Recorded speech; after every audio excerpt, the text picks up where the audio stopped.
Chacun connaît Jean-Luc Arrousseau. Je rappelle qu'il est professeur d'hématologie, qu'il est nantais d'origine et qu'il préside depuis 2011, c'est ça, la Haute Autorité de Santé. Alors ce matin, c'est à un titre particulier qu'avec Gérard de Pouvorville, nous vous avons invité. C'est au titre d'une des responsabilités que vous avez à l'intérieur de la Haute Autorité de Santé, c'est celle du rapport avec l'économie de la santé et avec les questions liées à l'économie et à la santé. Merci de votre introduction et surtout merci de votre invitation. Je suis heureux de venir vous parler ce matin de l'expérience que nous avons depuis un an, un peu plus, même 15 mois maintenant, concernant une mission nouvelle qui a été confiée à la Haute Autorité de Santé, qui est celle de faire l'évaluation du rapport coût-résultat des médicaments et d'ailleurs dispositifs médicaux innovants. Donc ça va me permettre de donner un avis, on va dire, un peu extérieur. Je ne suis pas économiste, je suis médecin de formation. J'ai accepté la présidence de la commission d'évaluation économique de la HAS parce que les décideurs, dans leur grande sagesse, ont pensé qu'il n'y avait pas besoin d'économistes pour diriger une commission d'économie. Donc, au passage, ils ont décidé qu'il n'y avait pas besoin de femmes non plus au collège, puisque nous sommes 8 hommes pour 0 femme. Mais bon, on a fait avec, j'allais dire, les moyens du bord, et j'ai accepté de prendre cette présidence pour dire nettement que la médico-économie devient une préoccupation importante de la Haute Autorité de Santé, au point que dans notre plan stratégique, nous avons introduit un terme nouveau. Jusqu'à présent, la Haute Autorité de Santé avait comme mission de promouvoir la qualité des soins. Et là, maintenant, on a ajouté le terme efficience. Donc, notre mission, c'est de promouvoir la qualité et l'efficience des soins et des stratégies de prise en charge. Donc voilà, je vais vous parler de cette mission avec l'œil d'un médecin et non pas l'œil d'un économiste. Donc vous allez, je connais beaucoup d'entre vous ce matin, mais j'imagine que beaucoup d'entre vous sont des spécialistes de l'économie et vont sans doute me poser des questions assez ponctuelles. Moi, ce que je vais vous présenter, c'est une vision relativement décalée, avec un peu de recul par rapport à la technologie même des avis médico-économiques que nous rendons. Alors j'aime bien montrer cette diapositive qui est en anglais et qui sert à nos amis d'autres pays parce qu'ils ont quelquefois de la peine à comprendre ce qui se passe en France. Donc en France, le rôle de la Haute Autorité de Santé, c'est de donner des avis pour aide à la décision. Et la décision, elle concerne le remboursement et son corollaire, le taux de remboursement par l'assurance obligatoire et les assurances complémentaires, et le prix. Et les décideurs qui sont marqués ici sont l'assurance maladie d'un côté, le CEPS de l'autre, et in fine, c'est le ou la ministre qui prend la décision finale et qui inscrit ou n'inscrit pas un médicament sur la liste des biens remboursables. Alors, jusqu'à présent, l'évaluation des médicaments, je ne parlerai que des médicaments aujourd'hui, vous allez tout de suite comprendre pourquoi, mais on pourrait faire exactement la même chose pour les dispositifs médicaux. Jusqu'à présent, l'évaluation d'un médicament passe par cette structure un peu compliquée et a lieu à la Commission de la Transparence. Et la Commission de la Transparence s'appuie, comme vous savez, sur des données cliniques d'efficacité, de toxicité, de rapport bénéfice-risque, la gravité de la maladie, les sous-populations concernées, enfin tout un ensemble de paramètres, soit absolus, soit comparatifs par rapport aux médicaments existants, pour déterminer deux indicateurs, le service médical rendu, SMR, qui sert à l'admission au remboursement, et l'amélioration du service médical rendu, avec 5 niveaux, qui servent à la fixation du prix. Aujourd'hui, nous allons parler exclusivement de la fixation du prix. Et donc, les avis médico-économiques qui nous sont demandés ne servent pas pour l'instant au remboursement, ils ne servent qu'au prix, en addition à l'amélioration du service médical rendu. Alors, le système tel qu'il est complexe, mais il fonctionne. Et les industriels qui sont dans la salle s'y sont habitués, y compris leur maison mère qui savent maintenant SMR et SMR, donc ça va, ça marche. Et globalement, il permet d'avoir des prix, bon c'est toujours difficile de comparer les prix d'un pays à l'autre, mais globalement, il permet d'avoir des prix qui sont acceptables, sans doute pas plus chers que dans les pays principaux d'Europe et certainement moins chers qu'aux États-Unis par exemple. Bon, donc ça fonctionne. C'est critiqué, notamment pour les questions de transparence et d'indépendance, mais ça fonctionne. Alors pourquoi est-ce qu'on a voulu introduire le concept médico-économique alors que jusqu'à présent la France comme l'Allemagne faisaient partie des pays qui, pour évaluer les médicaments, ne s'intéressaient qu'à l'intérêt médical? L'Allemagne continue, la France est en train de changer. Certains nous ont dit, vous vous intéressez même au médico-économique au moment où les Anglais, par exemple, se posent des questions. Je ne pense pas que les Anglais se posent des questions, mais ils sont en train de... C'est pas leur genre, non. Mais évidemment, ils essaient de contourner leurs propres règles, et on verra tout à l'heure pourquoi. Donc voilà, pourquoi est-ce que la France s'intéresse au médico-économique, alors que pendant des années, elle ne s'y est pas intéressée? Je pense qu'évidemment, la réponse, c'est le contexte économique. Alors, de manière plus précise, on a remarqué, notamment dans les médias, qui aiment bien ce genre de révélation, que certains médicaments qui n'apportent pas grand-chose coûtent beaucoup plus cher que des médicaments anciens. Je ne vais pas prendre l'exemple du diabète, je vais prendre l'exemple du cholestérol. Il y a un médicament du cholestérol qui n'apporte pas grand-chose par rapport aux anciens qui sont génériqués et qui coûte beaucoup plus cher. Bon, c'est une façon d'attirer l'attention sur le fait qu'il faut faire attention au rapport entre le coût d'un produit et son bénéfice. Alors surtout depuis quelques années, et encore plus maintenant et dans les années qui viennent, on a des prix extrêmement élevés pour des médicaments qui, là, du coup, sont extrêmement innovants. J'ai mis ici une petite liste qui n'est pas limitative. On a connu les biothérapies.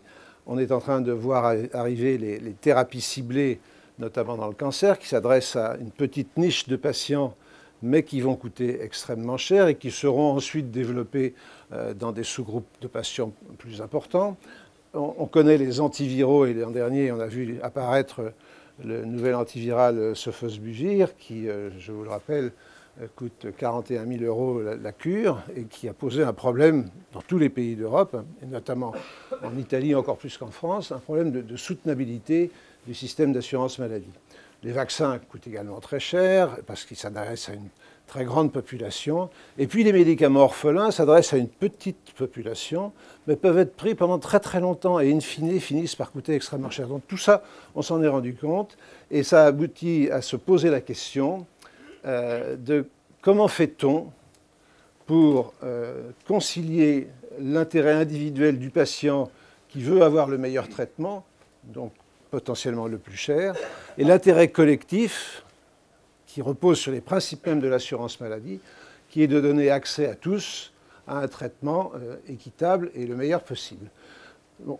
Nous avons, nous, à la HAS, obtenu la mission de contribuer à trouver cet équilibre en cherchant à définir le juste prix, le meilleur prix pour les nouveaux médicaments. Je dis au passage, et je crois que c'est très important, que l'effort médico-économique ne doit pas être concentré exclusivement sur le médicament. Je rappelle que le médicament ne concerne que, on va dire, 16 ou 17% des dépenses remboursées par l'assurance maladie. Il doit en fait être une préoccupation générale. Ça commence à arriver, notamment dans le PLFSS 2015. La notion de pertinence des séjours hospitaliers est apparue. Dans le projet de loi de santé qui est actuellement en débat au Parlement, il y a un article qui sera une nouvelle mission pour la HAS très importante, d'évaluer les stratégies de prise en charge diagnostiques et thérapeutiques les plus efficientes, les plus efficaces mais aussi les plus efficientes. Et il sera évidemment question dans la loi de santé de l'évolution la plus importante pour un meilleur soin des malades mais aussi pour une meilleure utilisation de ressources, qui est la réorganisation des soins primaires autour de la notion de parcours de soins ou de parcours de santé. Donc voilà, il faut bien, enfin, de mon point de vue, il faut bien considérer que ce que l'on fait en matière d'évaluation médico-économique du médicament est important, mais ne doit pas être isolé. Il faut penser à introduire l'évaluation médico-économique dans tous les autres domaines du système de santé. Et ça a d'ailleurs été une des conclusions d'un récent rapport de l'IGAS qui s'est intéressé à l'évaluation médico-économique à la HAS. Alors, notre rôle date de 2012, par la loi de financement de la sécurité sociale de 2012, donc fin 2011, avec un décret d'application du 2 octobre 2012. Il faut rappeler que la Haute Autorité de Santé avait obtenu sa première mission médico-économique en 2008. On nous avait chargé à ce moment-là, justement, de réfléchir à l'évaluation médico-économique de grandes stratégies de santé, par exemple les stratégies de dépistage de maladies infectieuses ou de cancer. Pour moi, cette diapositive est importante parce qu'elle doit fixer la philosophie de l'évaluation médico-économique. On pose souvent la question médico-économique égale rationnement. Dans notre esprit, ce n'est pas un rationnement. Le but de l'évaluation médico-économique n'est pas uniquement de réduire les dépenses. Ce n'est pas non plus uniquement un rôle d'information, de dire aux patients et aux malades, attention, le médicament que vous prescrivez ou que vous prenez coûte très cher. Ce n'est pas ça le but. Le but, c'est d'informer le décideur de disproportions éventuelles, éventuellement excessives, entre le bénéfice apporté par un nouveau traitement aux malades et le surcoût. Et malheureusement, depuis qu'on a commencé les avis d'efficience, il n'y a pas un seul médicament qui apporte un bénéfice mais qui coûte moins cher. Généralement, il coûte quand même plus cher. Donc voilà, est-ce que le surcoût est justifié par le bénéfice accru de ce nouveau traitement? Donc en gros, la mission qui nous est demandée, et j'insiste beaucoup là-dessus, n'est pas de prendre la décision, mais d'aider à la décision en informant les pouvoirs publics, et en particulier pour ce qui nous concerne, le CEPS, le Comité économique des produits de santé, qui, lui, fixe les prix après discussion avec les firmes pharmaceutiques. Alors, en quoi ça consiste? L'évaluation médico-économique des médicaments et, je le rappelle, des dispositifs médicaux, c'est une évaluation comparative du coût et du résultat, c'est-à-dire un avis d'efficience, qui est exprimé par le ratio différentiel coût-résultat, en anglais ICER, I-C-E-R, bon, on va rester en français, RDCR. Alors ce rapport coût-résultat est exprimé le plus souvent en coût-utilité, c'est-à-dire en euros par QALY, par année de vie gagnée en bonne santé. Il peut être exprimé quelquefois en coût-efficacité, c'est-à-dire en euros par année de vie gagnée.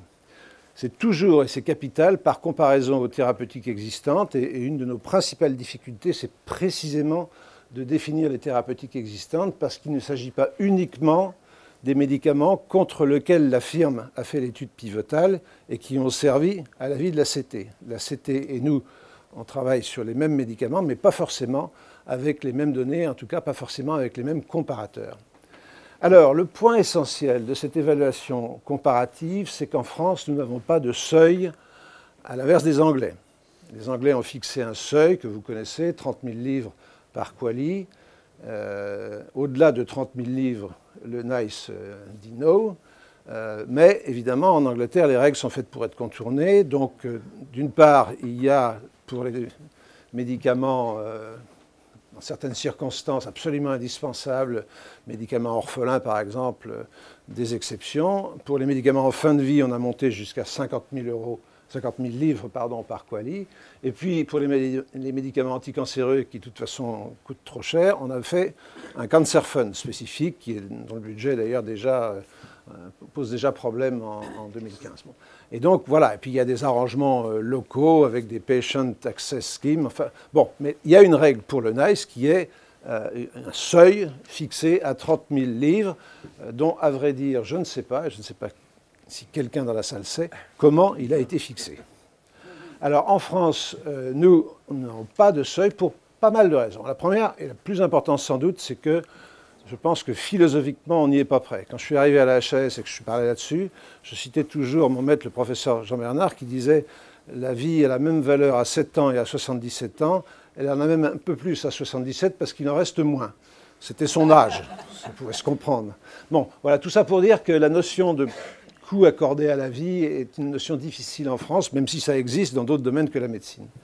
Deuxième raison, il n'y a pas actuellement de critères scientifiques pour fixer un seuil. Et on a travaillé là-dessus, on a fait une publication qui est sur le site de l'HAS, et les seuils qui sont utilisés dans d'autres pays ne reposent sur rien de crédible scientifiquement.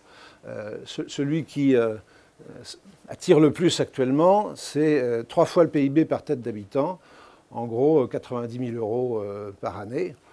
Bon, mais pourquoi 3, pourquoi 4, on ne sait pas. Donc il n'y a pas de critères scientifiques pour justifier un seuil. Alors, moi, il y a une raison supplémentaire qui est pour moi très importante, c'est si on fixe un seuil, est-ce que ça sera le même seuil pour tous les patients, pour toutes les pathologies, pour tous les médicaments? Je pense que non. Il faudra avoir probablement des seuils en fonction de la gravité de la pathologie, du besoin clinique, et puis quand même de la qualité du produit. On peut imaginer que, j'en ai discuté d'ailleurs avec Gérard Pourville, qui appelle ça la désirabilité. On peut imaginer qu'un médicament qui fait véritablement faire des progrès fantastiques, la collectivité est prête à faire plus d'efforts que pour un médicament qui ajoute simplement un petit plus. Enfin, dernière raison, eh bien, ce n'est pas la mission qui nous a été confiée. Nous, on nous a confié la mission d'aider à la fixation du prix. On ne nous a pas donné la mission de faire un coup près. Au-delà de ça, on prend. En dessous de ça, on prend. Au-delà de ça, on ne prend pas. Ce n'est pas notre mission. Donc voilà, on n'a pas besoin de seuil puisqu'on n'a pas besoin de dire oui ou non. Alors, j'en arrive. Voilà, ça c'était positif pour petite comparaison avec le NICE sur ce sujet simplement. Donc vous voyez que eux, ils ont un seuil. Nous, on donne simplement un avis. Et nous ne prenons pas de décision. C'est le CEPS qui décide, alors qu'eux, ils décident de rembourser ou de ne pas rembourser. Alors j'en arrive au cœur du sujet. Pour quel produit faut-il évaluer l'efficience? Alors c'est dans le décret du 2 octobre 2012. Ce sont des médicaments pour lesquels les firmes revendiquent une innovation, une amélioration nette du service médical rendu, c'est-à-dire ASMR 1, 2 ou 3, et les deux conditions sont associées, et des produits qui peuvent entraîner un impact significatif sur les dépenses d'assurance maladie. C'est en première inscription, et à ce moment-là, évidemment, on n'a pas le prix définitif, on ne sait pas comment ça sera prescrit en vraie vie, donc c'est forcément un modèle. Mais il est prévu par le décret, on n'a pas commencé encore, mais il va falloir s'y mettre assez bientôt, qu'on le fasse en réévaluation, avec cette fois-ci le prix réel et la prescription réelle, donc sur des études en vie réelle. Alors comment a-t-on défini l'impact significatif qui est dans le décret? Bon, on y a réfléchi avec le CEPS et avec le LEM, et on a validé la décision en 2013, septembre 2013. Donc, lorsque l'industriel revendique un impact sur l'organisation des soins, sur les pratiques professionnelles, sur les modes de prise en charge des malades, ça peut être un impact significatif. Globalement, on s'est focalisé sur un critère simple, qui est un critère de coût, de dépenses, qui a été fixé à 20 millions d'euros TTC à 2 ans, la deuxième année. Et donc, en gros, soit le chiffre d'affaires de 20 millions prévisible est dépassé et il y aura un avis d'efficience, soit il n'est pas dépassé et on peut tenir compte, à la demande de l'industriel ou sans sa demande, de modifications éventuelles de la prise en charge. Je vais vous donner juste un exemple, c'est le seul exemple dont je parlerai pour les dispositifs médicaux, puisque c'est le seul qu'on ait à ce jour évalué. Il y a un dispositif médical de valve au niveau de la mitrale, qui pourrait remplacer la chirurgie à cœur ouvert, qui a un chiffre d'affaires revendiqué pour l'instant de 5 millions d'euros, mais la firme considère que ça va bouleverser les prises en charge, et on a fait effectivement un avis médico-économique pour ce dispositif médical. Alors pour qui? C'est à la fois pour l'industriel, bien sûr, et surtout pour le CEPS, puisque c'est lui qui va discuter avec l'industriel du prix du produit. Il est marqué dans le décret que les avis d'efficience sont publiés sur le site internet de la HAS. Alors, nous avons cédé au LEM et au CEPS, et pour l'instant, ces avis, et je le regrette, ne sont publiés qu'à la fin des négociations, lorsque le prix a été fixé. Je pense qu'au nom de la transparence, et surtout en ce moment, il serait très utile que nos avis soient publiés dès la fin du travail de la Commission. Alors, il s'agit d'une évaluation qui est parallèle entre celle de la commission économique qui donne l'avis médico-économique et celle de la commission de la transparence qui donne l'avis médico-technique. C'est deux évaluations parallèles et je dirais indépendantes. Les deux commissions ne sont pas informées de ce qu'a dit celle qui est intervenue en premier. Les services collaborent, mais les commissions n'ont pas d'informations. Je vous dirai tout à l'heure que c'est peut-être pas idéal. Alors comment ça marche? Ça marche grâce à un travail préalable qui a été publié en 2011 ou 2012 sur le site de la HAS, qui est le guide méthodologique pour l'évaluation économique à la Haute Autorité de Santé. Et donc les critères sur lesquels nous travaillons sont évidemment le modèle présenté, comment la firme a présenté son modèle. Et donc il y a plusieurs niveaux. Il y a les choix structurants faits lors de la création du modèle. Il y a bien sûr la qualité des données, et puis il y a un aspect très important, c'est sur les données qui sont fournies, est-ce que l'on peut, avec certitude ou avec un degré d'incertitude important, fixer un rapport coût-résultat. Alors, les choix structurants, bon, je passe rapidement, c'est de la technique et je ne serai pas capable d'entrer trop dans les détails, mais il est évident que le type d'étude et le critère du résultat est important. Est-ce que c'est un coût-utilité ou un coût-efficacité, la perspective adoptée, par exemple, perspective de l'assurance maladie, l'horizon temporel qui dépend de la gravité de la maladie, l'actualisation, la population étudiée, c'est évidemment capital, car quelquefois, on a des produits qui ont eu un développement dans une population mal définie, et le bénéfice n'est en fait que pour un sous-groupe de patients, l'exemple le plus typique étant le Sovaldi, pour lequel le traitement de l'hépatite C, pour lequel le ratio différentiel avait été calculé sur l'ensemble de la pathologie, alors que, évidemment, on ne va pas prescrire, en tout cas tout de suite, le produit à tous les malades et qu'il aurait fallu focaliser sur des sous-groupes pronostiques définis par la fibrose hépatique.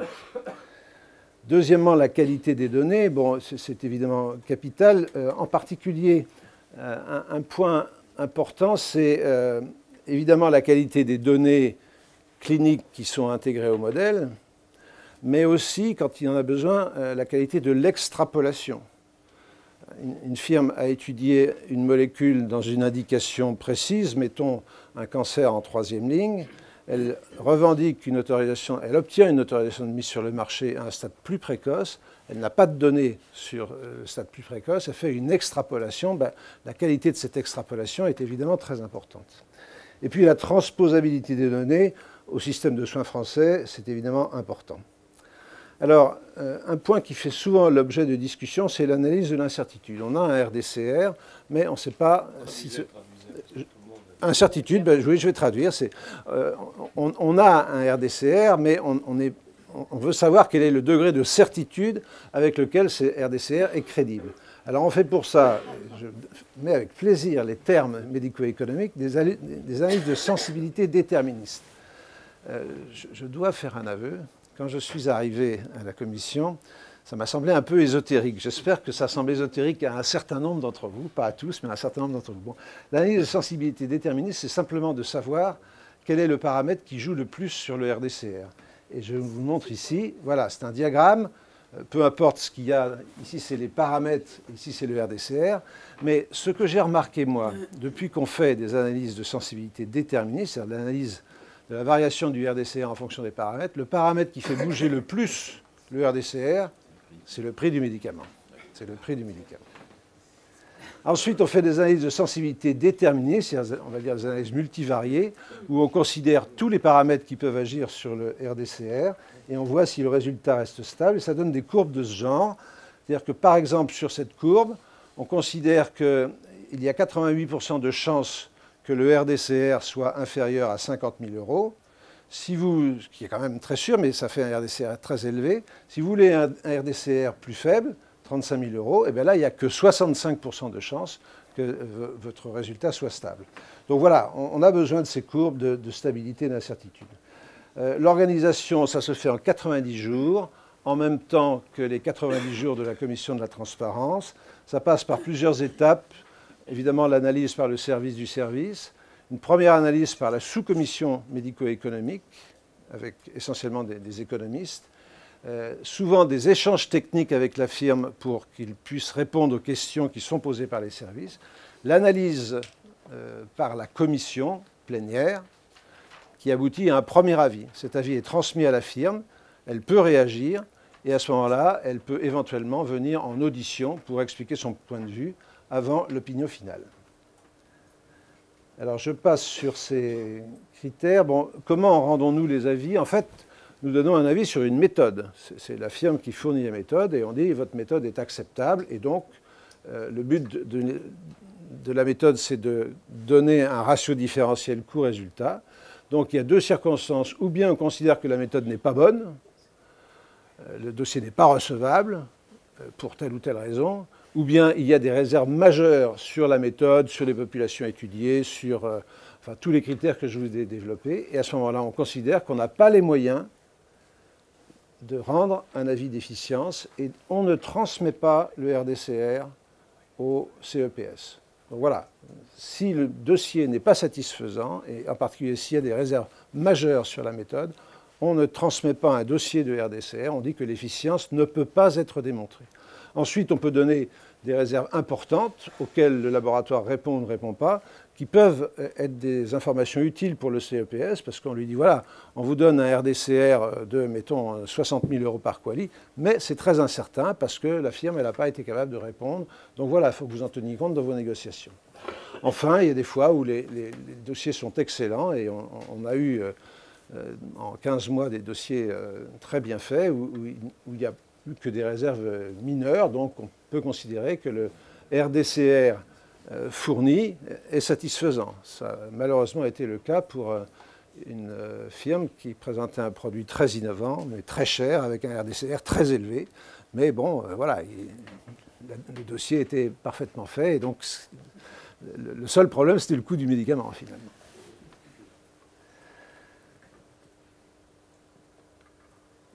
Alors, on finit en donnant des suggestions à la firme pour des études complémentaires. Alors, c'est en particulier le cas lorsqu'on est dans une situation d'incertitude ou lorsqu'il y a des sous-populations qui n'ont pas été étudiées, qui méritent de l'être. Donc voilà, on donne une sorte de clause de revoyure en demandant à la firme de mettre en place des études post-inscription pour que l'on puisse donner un avis sur l'efficience observée lors de la réévaluation. Alors je voudrais donc rapidement vous faire un aperçu de ce que nous avons vu depuis janvier 2013. Donc ça, c'est un an d'avis d'efficience. On a reçu 97 dossiers, mais il y avait 19 qui avaient été envoyés par erreur, qui ne correspondaient pas au terme du décret. Il y a en fait 78 dossiers qui ont été évalués par le collège de la HAS et seulement 26 ont été jugés éligibles pour les avis d'efficience. Ça veut dire que 52 n'ont pas été jugés éligibles, soit parce que le chiffre d'affaires de 20 millions n'était pas obtenu, soit parce que il était obtenu, mais il n'y avait pas de changement à attendre dans l'évaluation de la prise en charge des patients. Alors vous voyez que ces 26 produits, c'est essentiellement des médicaments, 25 médicaments et un seul dispositif médical. Pour l'instant, les dispositifs médicaux sont largement en dessous de la barrière des 20 millions d'euros.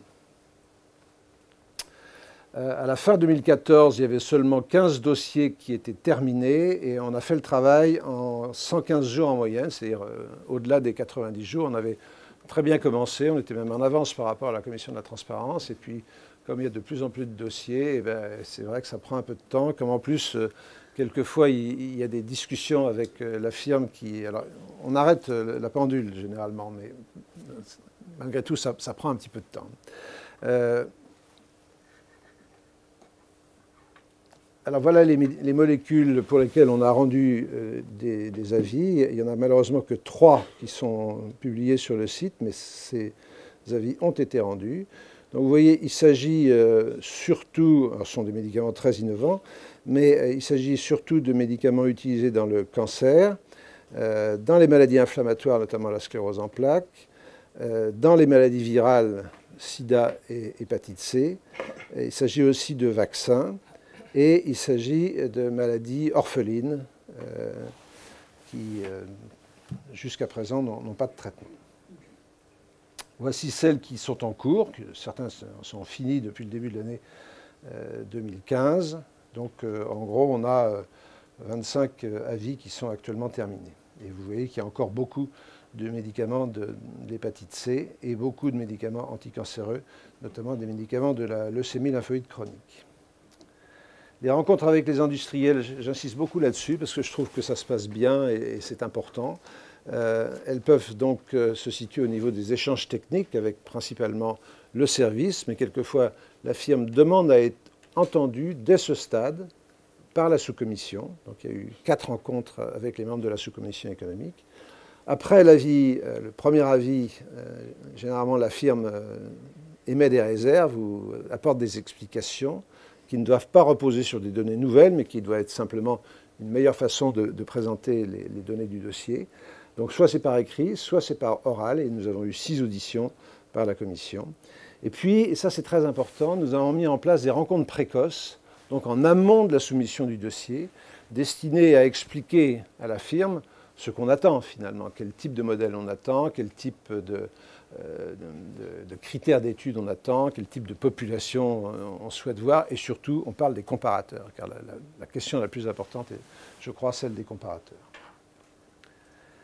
Alors, quels ont été les avis rendus? Sur 15, il y a eu 4 fois où on a dit on ne peut pas transmettre d'avis d'efficience au CEPS parce qu'il y a des réserves majeures trop importantes.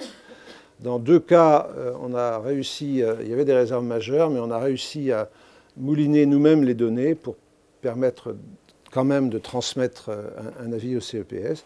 Et dans tous les autres cas, on a pu transmettre un avis au CEPS avec des réserves importantes le plus souvent, et une fois, comme je vous l'ai dit, simplement des réserves mineures. Les réserves portent sur les choix structurants, sur le modèle.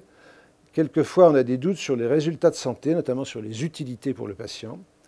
Quelquefois, on a des doutes sur l'estimation des coûts. Et évidemment, quelquefois, les analyses de sensibilité ne sont pas faites ou pas bien faites. Alors, ce qui est peut-être plus intéressant pour vous, c'est quels sont les RDCR. Bon, les RDCR, je vous rappelle la barre des Anglais, 30 000 livres par Quali. Nous, ce qu'on a vu, c'est des RDCR extrêmement variables, qui vont de RDCR assez faibles, de moins de 10 000 € par Quali, à plus de 200 000 € par Quali.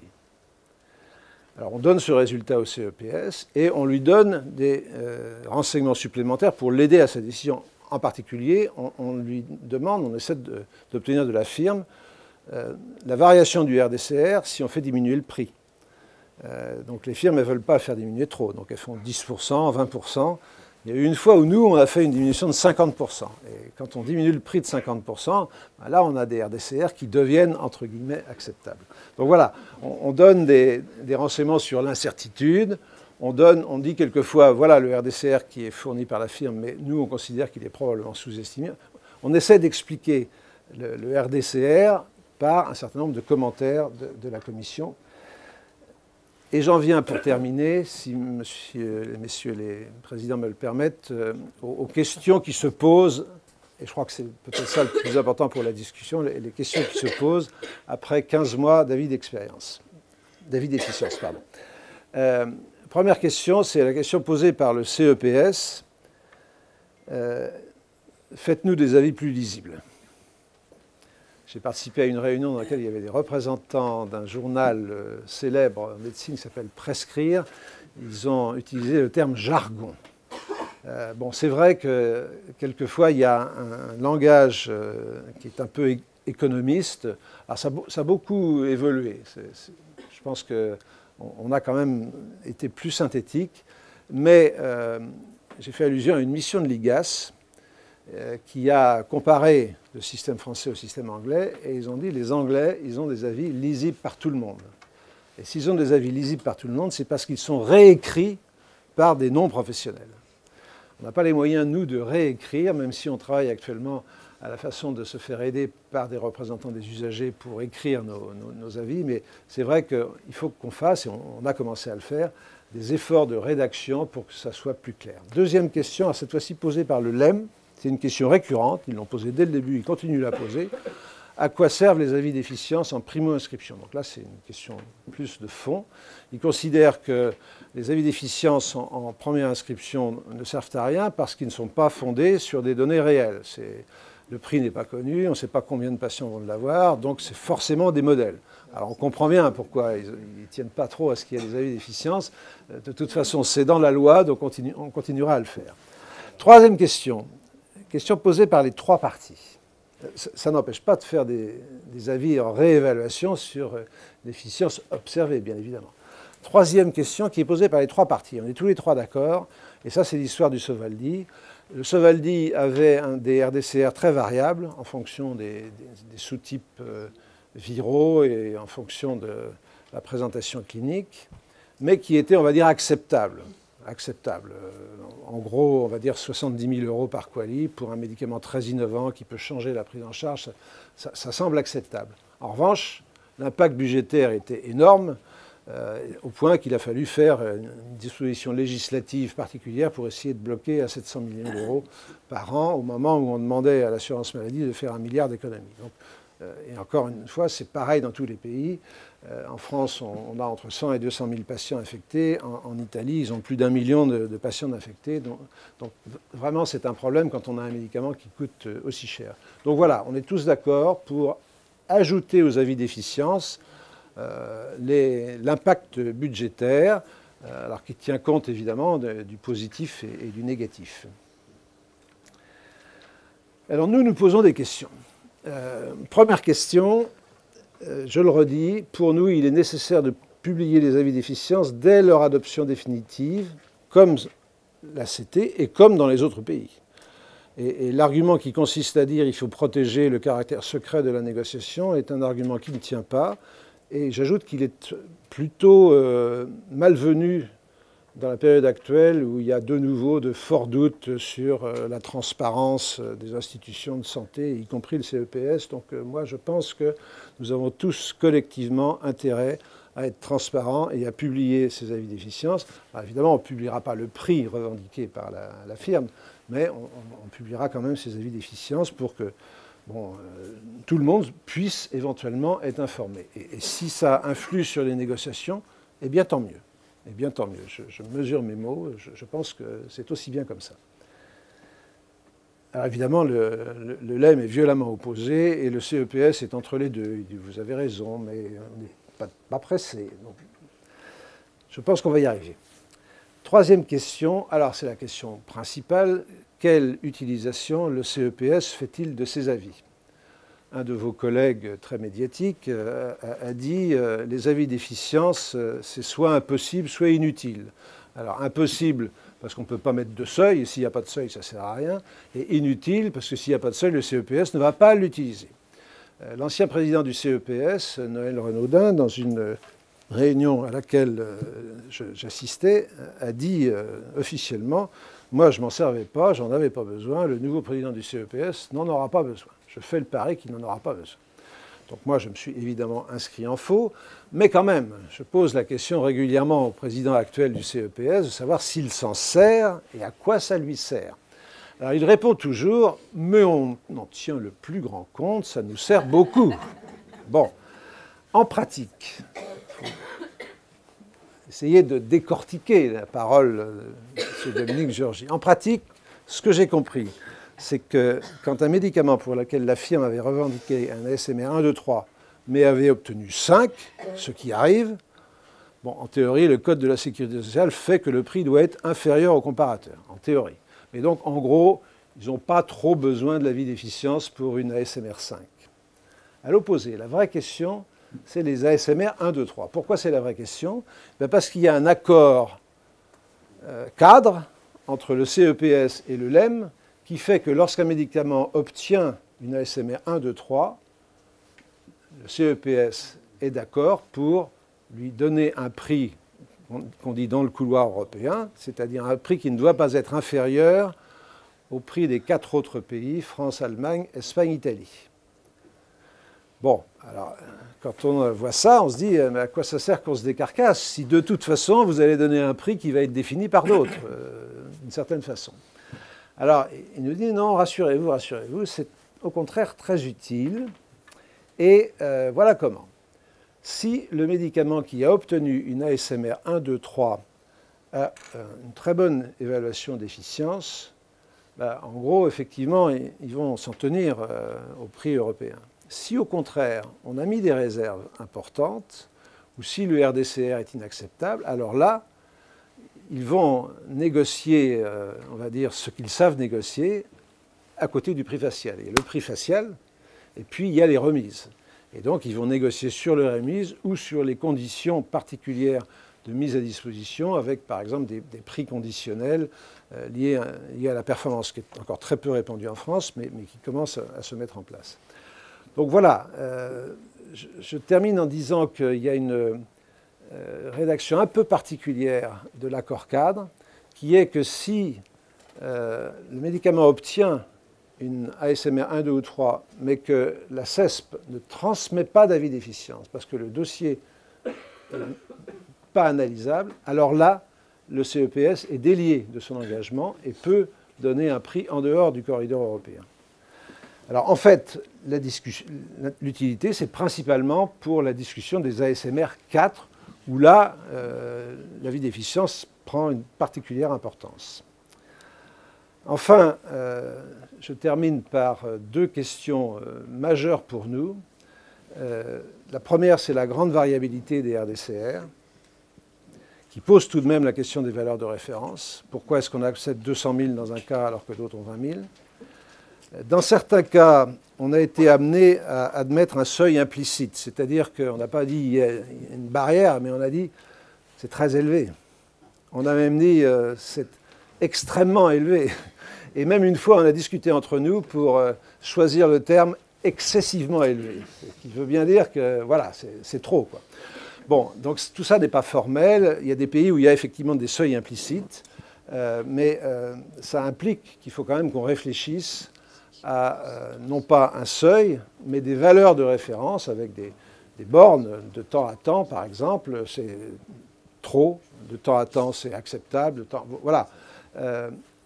Alors, ça, le rapport IGAS auquel j'ai fait allusion nous incite à faire ça. Il dit que c'est à la HAS d'établir les règles qui permettraient de connaître les bornes de référence, et elle pourrait le faire en analysant rétrospectivement ce qu'elle a donné, enfin, ce qu'elle a accepté comme RDCR et dans quelles circonstances elle l'a fait. Alors, on n'a pas encore beaucoup d'expérience, mais ça va venir. Et la dernière question, c'est que, comme je vous l'ai dit depuis le début, les avis d'efficience ne servent qu'à l'aide à la fixation du prix, alors que dans d'autres pays, ils servent à l'admission sur le marché. Donc la question que nous nous posons, c'est de savoir si les avis d'efficience ne pourraient pas servir à l'admission sur le marché. Le LEM n'y est pas favorable, je vous le dis tout de suite. Mais ça ne serait bien sûr pas, comme en Angleterre, oui-non. Ça serait un élément supplémentaire, par exemple avec l'évaluation médicale du médicament, le SMR, quelque chose comme le SMR, ça serait donc un des éléments qui pourrait être, moi je préférais l'ASMR d'ailleurs, je préférais une évaluation comparative de l'intérêt médical du traitement et une évaluation comparative de l'intérêt collectif, et on ne prendrait finalement que les médicaments les plus efficaces ou les plus efficients. Bon, pour tout vous dire, c'est une discussion qui est actuellement en cours. La ministre, à la suite de la discussion du PLFSS 2015, avait pris l'engagement de mettre en place un groupe de travail pour réfléchir à de nouvelles modalités d'évaluation des médicaments. C'est une réflexion en cours qui a été placée sous la responsabilité d'une économiste, Dominique Polton, et qui doit rendre sa copie à la fin du mois de juin. Mais parmi les questions posées, il y a effectivement celle du développement de l'évaluation médico-économique, aussi bien pour la fixation du prix que peut-être pour l'admission au remboursement. Voilà, merci de votre attention.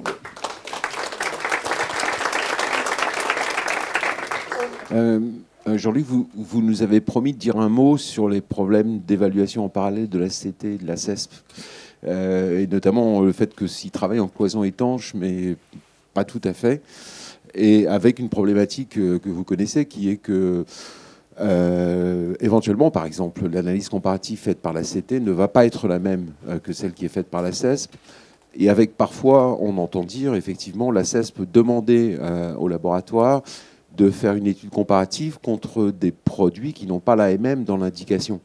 Est-ce que vous pouvez nous dire, finalement, est-ce que ce cloisonnement, est-ce qu'il a du sens en réalité, et est-ce qu'il ne faut pas fonctionner un peu différemment ? Alors, moi je considère qu'il est, en tout cas, il a peut-être du sens, il a été imposé par la loi, parce qu'on a d'abord créé la CT et ensuite la CES. Bon. Ça a un avantage, c'est que la CT n'a plus à tenir compte de considérations de prix. Parce qu'elle avait quand même ça en tête. On se dit, oh là là, si on met un ASMR 3, on va avoir un prix très cher, tandis que si on met un ASMR 4, bon, elle n'a plus à se préoccuper de ça. Donc ça, c'est bien. En revanche, c'est vrai que ce n'est pas pratique que la CESP parle de l'efficacité d'un produit sans savoir comment l'efficacité a été jugée par la CT. Donc, à tout le moins, il faudra un rapprochement. Peut-être que les gens de la CESP aillent à la CT ou vice-versa. Mais in fine, la question qui se pose, c'est évidemment, on va dire, l'interpénétration, voire la fusion des deux commissions. Et je crois que ça fait partie des questions qui vont être discutées par la commission Pelleton. Et pour répondre à votre question, la correspondance entre la CT et la CESP, on l'a fait sur peu de dossiers, à vrai dire. J'avais une diapositive, mais je ne l'ai pas montrée. On l'a fait sur peu de dossiers. Il y a eu des cas où, effectivement, les critères pour lesquels la CT a monté l'ASMR de 1, 2, 3 à 4 ou 5 ne correspondaient pas aux critères pour lesquels nous avions des réserves. Et ça tient essentiellement au problème des comparateurs, puisque nous, en fait, on ne choisit pas les mêmes comparateurs. On est d'ailleurs peut-être trop exigeant pour les comparateurs, parce qu'on demande tout. Parce qu'il faut, alors vous connaissez ça mieux que moi, mais il faut que ça soit sur la frontière d'efficience. Bon, très bien.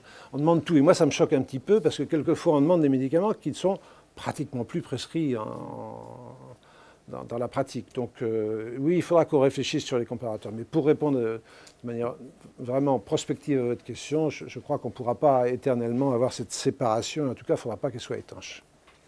Alors, Alain Marie. Dans le même ordre, j'ai bien entendu ce que vous disiez sur la loi, sur votre facilité pour fonctionner.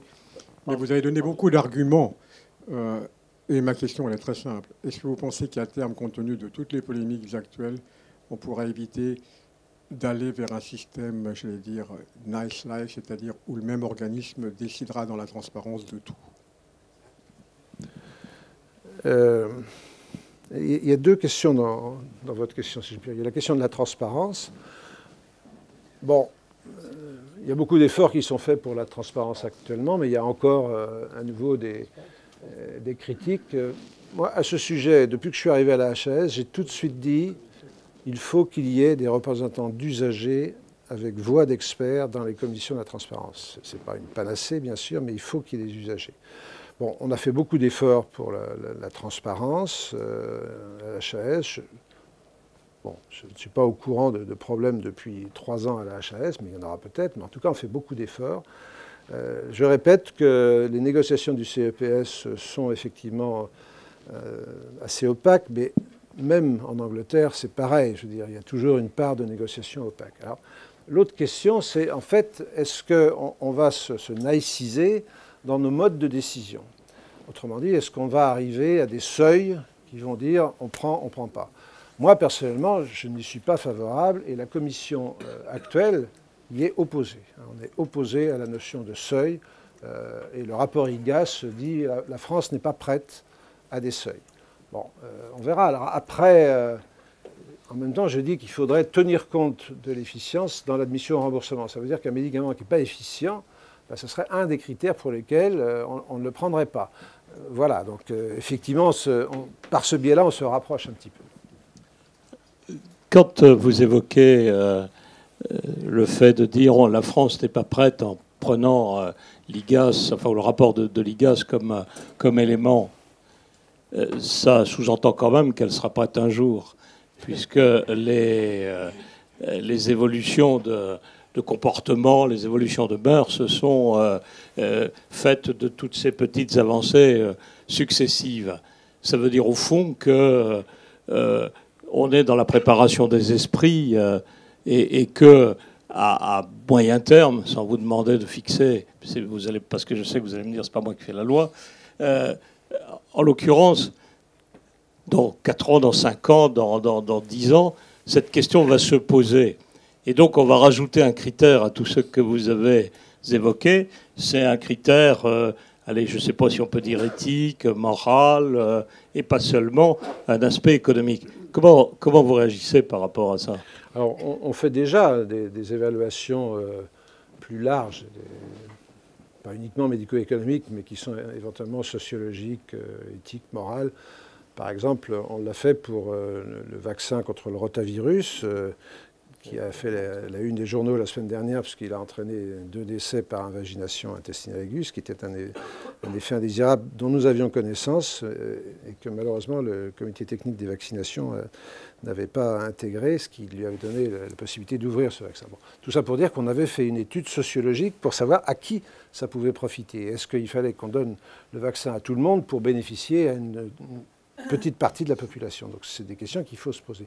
Pour répondre à votre question, moi je pense qu'il faudrait qu'il y ait un profond bouleversement de la société française pour qu'on dise aux Français, comme on le dit aux Anglais, vous avez un excellent traitement du cancer qui pourrait prolonger votre vie, mais on ne le paie pas parce qu'il est trop cher. Moi je crois qu'on n'est pas prêt. En France, on a un avantage formidable, c'est que toutes les innovations ont été données, vendus malheureusement à l'assurance maladie, mais ont été donnés aux Français pour qu'ils soient traités au mieux. Alors après, il y a des excès. Peut-être que certains médicaments sont déviés de leur intérêt, mais bon, moi je tiens quand même à dire que tous les médicaments nouveaux sont mis à disposition très rapidement grâce à un système qui coûte cher, mais qui est quand même très généreux. Et je ne suis pas sûr que les médecins, et plus encore les malades, soient prêts à revenir là-dessus. Bonjour, je m'appelle Jacques Bernard, je fais partie de la mouvance associative des maladies rares. Bonjour Monsieur le Président. J'avais une question à vous poser, mais vous venez en partie d'y répondre. C'était quel est votre regard sur la participation, la consultation des représentants des malades, d'une part dans la commission de transparence, vous venez d'émettre un point de vue, mais aussi dans la commission de fixation des prix. Alors ne me demandez pas mon point de vue parce que je pourrais vous le donner après, mais c'est le vôtre qui est intéressant ce matin. Alors, pour les commissions de la HAS, c'est clair, la mienne, il y a 3 représentants des usagers, 2 représentants des patients et 1 représentant des usagers. Pour la commission de la transparence, je me suis exprimé. Même chose pour la commission des actes. Pour le CEPS, je sais que le président Georgi est assez réticent s'agissant de secrets industriels. Bon, ce que j'ai cru comprendre de la discussion de la loi de santé, c'est qu'on va mettre en place un comité d'interface, c'est-à-dire que les patients vont être informés par le CEPS, vont pouvoir poser des questions, bon, ce qui est une mesure intermédiaire, si je puis dire. C'est pire. Non, mais je porte un jugement, je le dis. Je porte un jugement, je le dis à haute voix, parce qu'à un moment donné, il faut que la transparence soit totale, réelle, et qu'elle engage les uns et les autres, et qu'il n'y ait pas de petits trucs qui fassent qu'on a répondu, on n'a pas répondu, on a mal répondu à la question. C'est Twitter ou je ne sais qui répond aux questions. À un moment donné, il faut y aller. Ça change les mœurs et ça change les comportements, mais... Je suis Evelyne Guyenne et je suis consultante. Je travaille actuellement sur une mission dans la thérapie génique et thérapie cellulaire. Vous avez mentionné tout à l'heure effectivement le poids qui vraisemblablement sera croissant de tout ce qui est biothérapie innovante. Donc j'étais intéressée de savoir dans vos études qui fondent vos préconisations et vos avis, lorsqu'il n'y a pas de précédent, lorsqu'il y a peu d'exemples existants comme dans ces domaines-là, comment est-ce que vous faites pour justement faire ces études de sensibilité ou de comparaison et les comparaisons par rapport aux références, oui, si elles n'existent pas? C'est le problème des médicaments orphelins qui, pour l'instant, n'ont pas fait l'objet d'études par la Commission économique pour une raison simple, c'est que s'adressant à un nombre limité de patients, leur chiffre d'affaires ne dépasse pas 20 millions. Alors, pour autant, on en a vu un qui concernait que 3000 patients en France, et même probablement beaucoup moins, et dont le chiffre d'affaires prévisionnel était nettement inférieur à 20 millions, mais parce que la firme voulait qu'on travaille sur la façon dont ça changeait les prises en charge. Alors, pour répondre à votre question, je pense que si on était amené à donner des avis d'efficience, eh bien, il faut comparer par rapport à la prise en charge classique. Même s'il n'y a pas de prise en charge spécifique, il y a des prises en charge palliatives, des soins de confort, des soins Donc c'est ce qu'on a fait pour certains médicaments de l'hypertension artérielle pulmonaire, où il n'y avait pratiquement pas de traitement, où on a comparé à la prise en charge symptomatique. Donc, mais ce qui est important, c'est que l'efficience, elle ne peut être jugée que par comparaison à quelque chose, c'est-à-dire par comparaison à une prise en charge. Même si ça ne soigne pas complètement quand même. Pardon ? La différence entre thérapie cellulaire, thérapie génique et les thérapies existantes, c'est qu'elles soignent, elles pourraient soigner définitivement. Alors ça, c'est une autre question que j'avais prévu d'aborder, qui est la question de la durée du traitement. Et on n'en tient pas beaucoup compte actuellement dans les évaluations du prix. Quand vous avez un médicament orphelin, on calcule sur un coût d'investissement pour la firme, un nombre faible de malades, et on donne un prix très élevé. Sauf que si ça prolonge la vie des patients, ils vont l'avoir pendant toute leur vie. Et que tous les ans, il va y avoir de nouveaux malades. Moi, j'ai connu ça pour une maladie assez rare qui est la leucémie myéloïde chronique. Au départ, on ne pensait pas que ça allait guérir les malades. On calculait un coût pour un nombre précis de malades en fonction de ce que ça évitait comme greffe de moelle osseuse. Voilà, donc c'était un coût très élevé. Sauf que 12 ans après, la file de malades a augmenté de façon considérable. Donc je pense qu'il faudra un jour que dans la détermination du prix, on tienne compte de la durée de traitement, qui n'est pas toujours prévisible. Une question et un commentaire, Robert Lenoir. La question, c'est sur les 25... Ancien vice-président de la Commission, monsieur le vice-président. Nous regrettons votre départ. Sur les 25 dossiers qui ont été examinés, il y a combien de dossiers qui viennent du corporate? Il y a combien de dossiers étrangers qui sont soumis en France pour avis d'efficience sur les 25 examinés? Ça, c'est une première question. Et le commentaire, c'est de dire, on a l'impression aussi que la C2ESP est très en avance, compte tenu des informations qu'elle reçoit de l'étranger, par rapport aux recommandations de la HAS qui datent de 2011 et qui sont très largement périmées. Et donc, comment vous allez remédier à cela? Parce qu'on ne peut pas se fonder sur les recommandations de la HAS pour anticiper les prises de position de la C2ESP, qui réclame en fait beaucoup plus que ce qu'elle n'a écrit dans les recommandations. Alors pour répondre à cette deuxième partie, bon, on a débuté un travail d'actualisation, effectivement, et d'adaptation, on va dire, aux problèmes qu'on a rencontrés sur le terrain, parce qu'effectivement, c'est quand on est sur le terrain qu'on voit les difficultés. Donc oui, on va être amené à faire évoluer le guide méthodologique. La deuxième question, je ne sais pas bien répondre, mais on se la pose en permanence. Pourquoi on se la pose? Parce que quand on fait des demandes aux firmes françaises, elles nous répondent « je n'ai pas la réponse ». Et l'idée qu'on se fait, c'est qu'elles sont obligées d'en référer à la maison mère et que la maison mère a dit « j'ai pas le temps de m'en occuper, voilà le dossier ». Donc je crois effectivement qu'une grande partie des dossiers qui nous sont fournis, mais peut-être qu'il y a des gens qui dans la salle pourraient répondre mieux que moi avec leur expérience personnelle, une grande partie proviennent de dossiers de la maison mère, même s'ils sont faits avec l'aval de la maison mère, si je puis dire. Mais je ne sais pas trop. En tout cas, on se pose la question, effectivement. Mais juste sur ce point, si je peux compléter la question de Robert, est-ce que ça veut dire... En général, le corporate, il a préparé un dossier pour le NICE. Le NICE, et il l'adapte à la France. Le NICE est extrêmement exigeant en matière de qualité. Pour autant, on a l'impression quand même parfois que le NICE est un peu plus pragmatique que la CESP. Au sens de dire, à un moment donné, les données n'existent pas ou ne sont pas suffisamment de bonne qualité et assume finalement l'incertitude, alors qu'on a l'impression que la CESP finalement aurait envie aurait envie de dire revenez dans 6 mois quand vous aurez les données. Ce qui rend le process effectivement un peu compliqué. Ouais. On a un peu ce sentiment, si vous voulez. Parce que les données peuvent ne pas exister, vous l'avez dit. C'est pharmaceutique dans la salle, je vais dire 2 choses. Premièrement, que nous avons été, moi en tout cas j'ai été agréablement surpris de la qualité des données présentées par la majorité des firmes. Et donc ça prouve qu'effectivement ça a été travaillé en amont avec des experts médico-économiques, éventuellement avec des dossiers préparés par les maisons mères.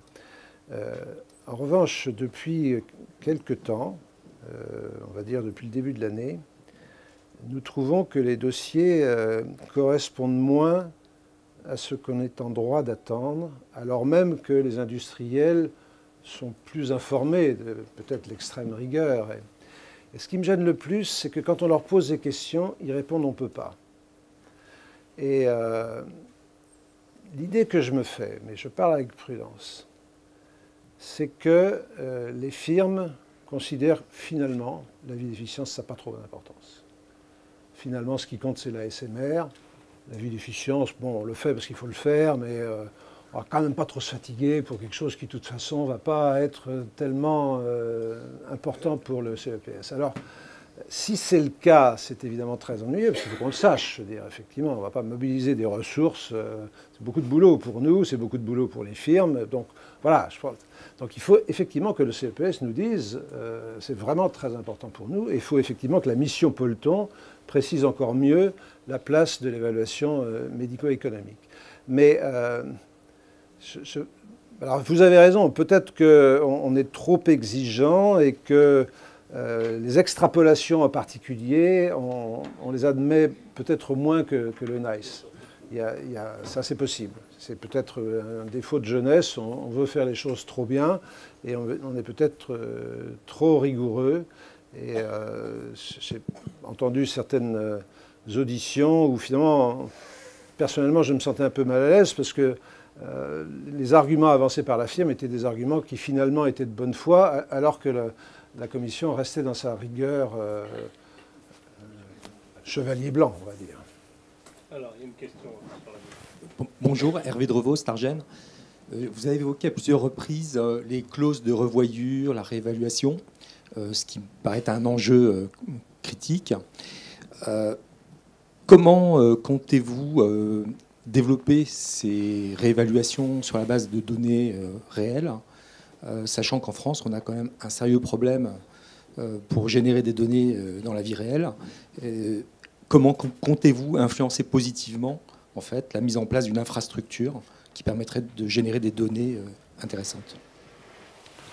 Il faut d'abord que les firmes acceptent le principe de faire des vraies études de post-inscription. Je pense que dans leur majorité, elles l'ont accepté, même si ce n'est pas facile dans la pratique et si on trouve toujours des tas d'arguments pour faire qu'une étude prévue ne soit pas menée à son terme. Ensuite, il faut effectivement que les questions posées par l'étude soient simples. Si elles sont trop compliquées, ça ne marchera jamais. Et puis, enfin, il faut qu'elles soient surveillées régulièrement. Et le comité d'interface CEPS-HAS qui a été mis en place me semble utile en ce sens. Ce que je pense, par ailleurs, c'est qu'il sera probablement utile de faire des réévaluations, un peu comme la CT, des réévaluations de classe. Si vous avez plusieurs médicaments qui sont développés en même temps sur l'hépatite C, sur la sclérose en plaques, sur la leucémie lymphoïde chronique, comme c'est le cas ici, ça sera sans doute important de les réévaluer tous ensemble et non pas séparément. Merci. Bonjour Monsieur le Président, Annie Chicoy.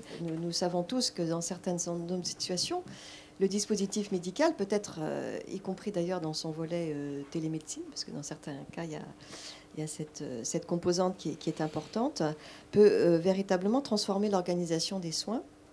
Et c'est paradoxalement le sujet sur lequel les critères que vous avez définis en termes d'éligibilité font que très peu de produits rentrent dans l'évaluation, dans les demandes d'évaluation d'efficience. Et le deuxième point, c'est que nous savons aussi que déjà, c'est pas facile à faire pour le médicament compte tenu des incertitudes associées à ce type d'exercice, mais c'est encore plus le cas pour le dispositif médical.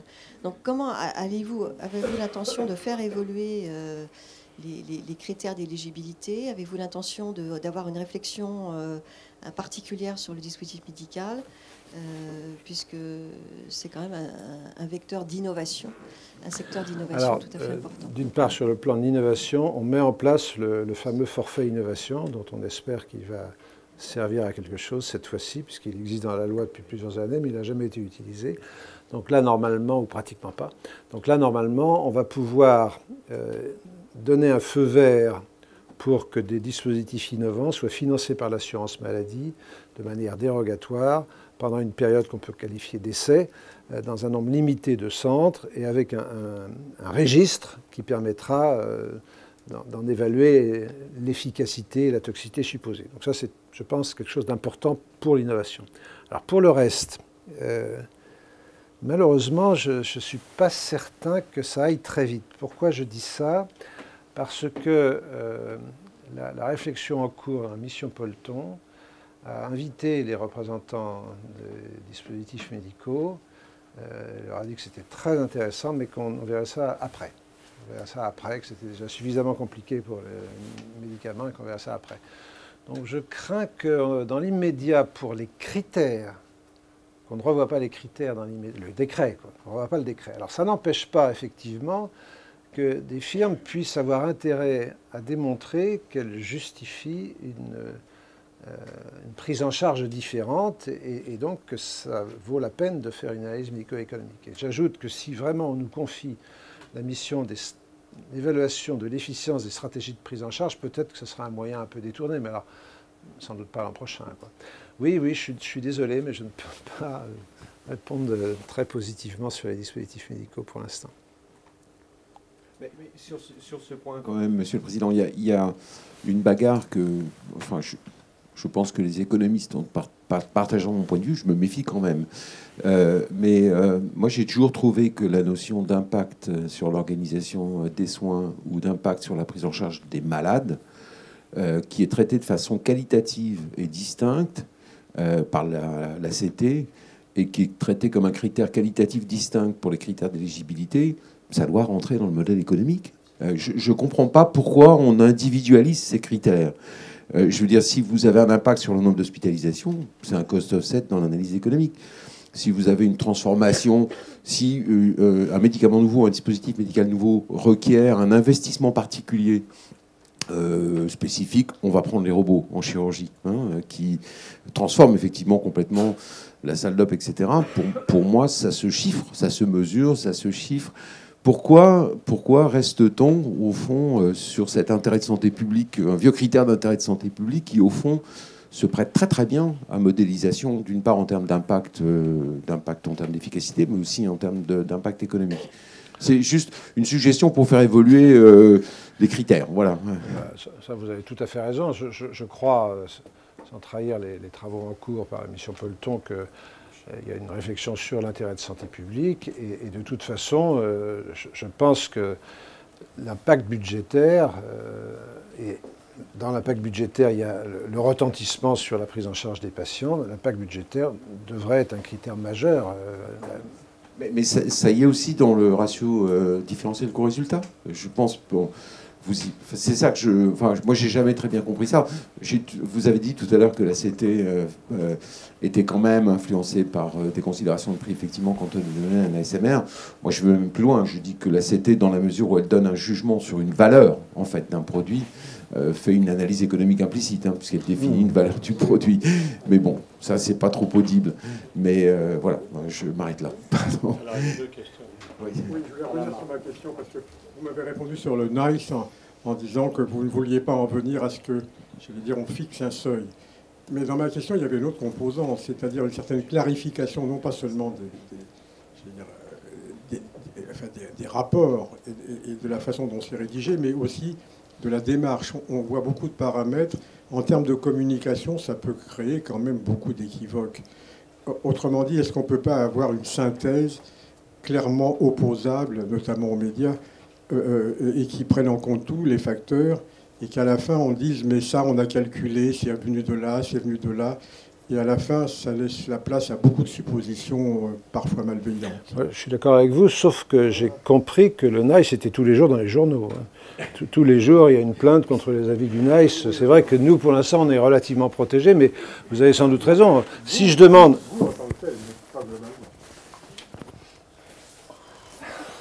Ah, vous voulez dire le système de santé, oui. Oui, Grégory Katz, je suis professeur à l'ESSEC.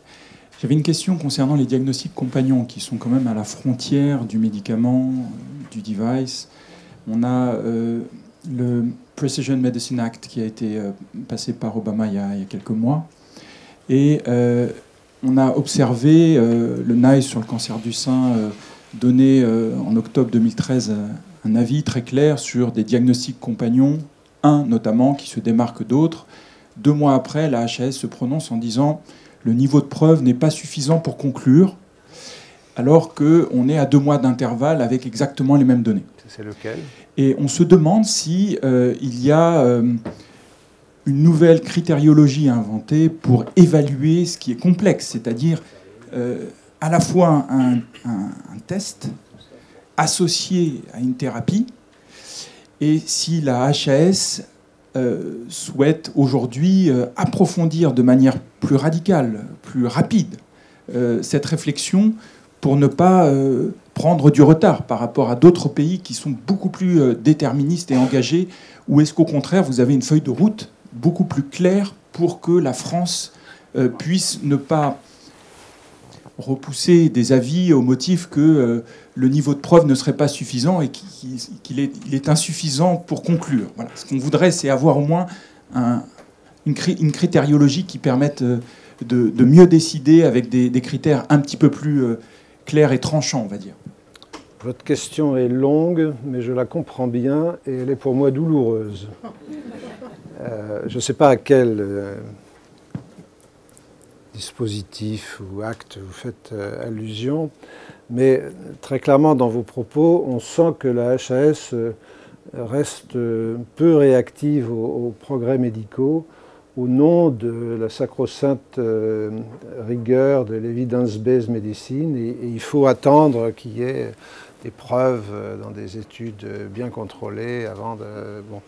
Je suis au regret de dire que vous avez partiellement raison et que quelquefois le NICE est plus audacieux et fait un a priori que ça pourra servir, quitte à ce qu'il change d'avis 3 ans après. On a discuté hier, ça n'a rien à voir avec ce dont on parle aujourd'hui, mais d'un diagnostic de dépistage de la trisomie 21, qui est l'exemple typique. On n'a pas encore de preuves mais on voit bien que de toute façon, c'est le sens de l'histoire et qu'il y a beaucoup de gestes diagnostiques ou thérapeutiques qui vont vers ça. Donc il faut qu'on s'y adapte et qu'on change probablement un peu. Ça rejoint le commentaire de Gérald Pourville tout à l'heure sur le fait qu'il ne faudrait pas que nos jugements soient quand même trop rigides. Alors, on est dans une position où on a à défendre 2 choses. L'indépendance intellectuelle, à laquelle il a été fait allusion, et une certaine rigueur scientifique, puisque c'est nous qui sommes les gardiens de la loi, si je puis dire. Mais de temps en temps, il faut effectivement dire qu'on en sait suffisamment pour prendre le risque de... Voilà. Je n'irai pas plus loin, mais c'est une question évidemment majeure pour l'avenir de la HAS en général, pas uniquement pour l'évaluation des médico-économiques des médicaments. La dernière question.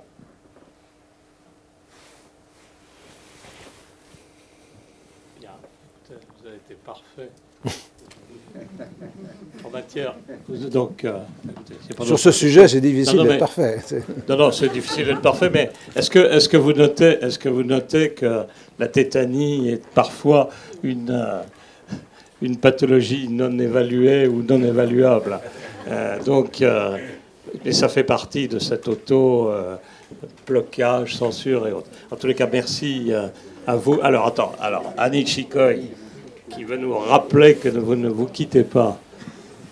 C'est le 100e anniversaire de la naissance de... Simplement, est-ce que vous pensez que ce pas franchi vigoureusement, alors premier pas 2008 et a fortiori depuis 2013, en termes d'évaluation médico-économique en France, en termes d'aide à la décision, d'abord, est-ce que les niveaux d'expertise en France vous paraissent suffisants ? Faut-il déployer davantage d'efforts sur le plan académique et former nos équipes ?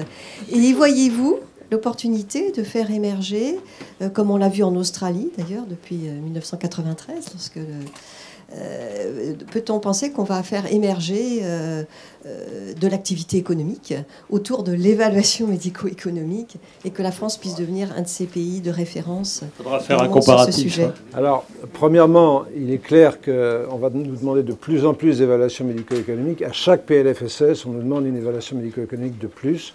Deuxièmement, nous ne sommes pas armés quantitativement pour faire face. Troisièmement, il y a en France un très haut niveau qualitatif, mais pas assez de spécialistes quantitativement. Et quatrièmement, comme il n'y en a pas beaucoup, il faut pouvoir les utiliser. Alors effectivement, il faut les développer, mais il faut pouvoir les utiliser. Et donc, j'ai fait la démarche auprès du directeur général de l'INSERM, d'une part, du conseiller à la ministre, bon, la ministre n'est plus en place actuellement, de l'enseignement supérieur et de la recherche, d'autre part, et même du directeur général de l'assurance maladie, pour qu'on puisse mettre en place des programmes, des appels à programmes en matière d'évaluation médico-économique et de santé publique qui puissent être valorisants, alors à la fois valorisants financièrement, bien sûr, qui puissent être soutenus financièrement, mais qui puissent être valorisants en termes de publication pour les équipes académiques. Parce que l'un des problèmes que nous avons, puisqu'on a parlé à plusieurs reprises du NICE, c'est que nous, on travaille avec des ressources internes.